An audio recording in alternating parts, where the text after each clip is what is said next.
புதுச்சேரி வக்பு வாரியத்திற்கு சொந்தமான இந்த சையத் ஹசரத் வலியுல்லா தர்கான்னு ஒரு தர்கா இருக்கிறது.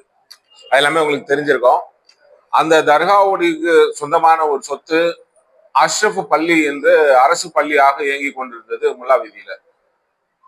அந்த பள்ளிக்கூட கட்டடத்தை எந்த அரசு அனுமதியும் இல்லாமல் அந்த தர்காவினுடைய நிர்வாகி அகமது என்பவர் இடித்து தரமேற்றமாக்கி இருக்கிறார். அந்த பள்ளிக்கூட கட்டடமானது வக்போர்டு மூலமாக கல்வித்துறைக்கு ஒப்படைக்கப்பட்டு அங்க பள்ளிக்கூடம் இயங்கி கொண்டிருந்தது. அந்த பள்ளிக்கூட கட்டிடத்தை வக்பு வாரியத்திடமும் அனுமதி வாங்கல, கல்வித்துறையிடமும் அனுமதி பெறாமல் அந்த கட்டிடத்தை இடித்திருக்கிறார். அதில் உள்ள என்ன பொருள் இருந்தது, இல்லை அதை இடிச்சதற்கான அந்த பொருள் இருக்கும் இல்லைங்களா, அதுக்கப்புறம் அங்க அந்த கம்பி மண் எல்லாத்தையுமே ஏலம் விடணும்.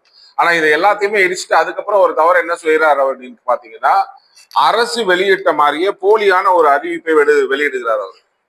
அரசு அவர் அந்த இடத்துல வக்பு நிர்வாகம் அந்த தர்கா நிர்வாகத்தில் இருக்கக்கூடிய அகமது அவர்களை கேட்டுக்கொண்டது, ஏழை இஸ்லாமியர்களுக்கு அடுக்குமாடி குடியிருப்பு கட்டித்தர சொல்லி எங்களை நிர்வாகம் கேட்டுக்கொண்டிருக்கிறது என்ற ஒரு போலியான அரசு வெளியிட்டது போன்றவே, அரசு சொன்னது போன்ற ஒரு பொய்யான அறிக்கையை வெளியிடுகிறார்.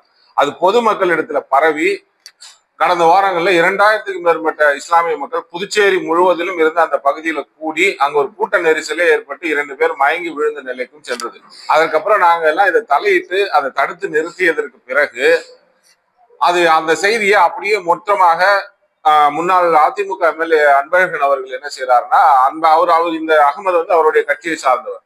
அவங்க அந்த செய்தியை அப்படியே பொய்யா மாற்றி வேறு மாதிரியா சொல்றாங்க. நாங்க ஏழைகள் இடத்துல எவ்வளவு பேர் ஏழைகள் இருக்கிறாங்கன்னு பார்த்தோம், அவங்க கிட்ட ஒரு அப்ளிகேஷன் வாங்கி வீடு கொடுக்கலான்னு ரெடி பண்ணோம், அவ்வளவுதானே. இது என்னன்னா இந்த குற்றச்செயலை மறைக்கக்கூடிய ஒரு செயல் என்று அதை நாங்கள் வன்மையாக கண்டிக்கிறோம். ஏன்னா அரசு பில்டிங்க எந்த அனுமதியும் இல்லாம நார்மலா ஒரு அரசு பில்டிங்கை இடிக்கணும்னா பிடபிள்யூடி ஒப்பீனியன் கேட்கணும், கல்ச்சர் டிபார்ட்மெண்ட்ல இருந்து பர்மிஷன் வாங்கணும், வக்ஃப் போர்டு அதற்கு அதிகாரம் கொடுக்கணும். இப்படி இல்லாம எந்த விஷயமுமே செய்ய முடியாது. அப்படிப்பட்ட ஒரு தவறை செய்து அது கிரிமினல் குற்றம். அதுல இருந்து தப்பிப்பதற்காக இவர்கள் ஒரு கபட நாடம் ஆடுகிறார்கள். இஸ்லாமியர்களுக்கு வீடு இல்லை, யாருக்கு இல்லைன்றதுக்காக நாங்க ஒரு அப்ளிகேஷன் கலெக்ட் பண்ணோம்னு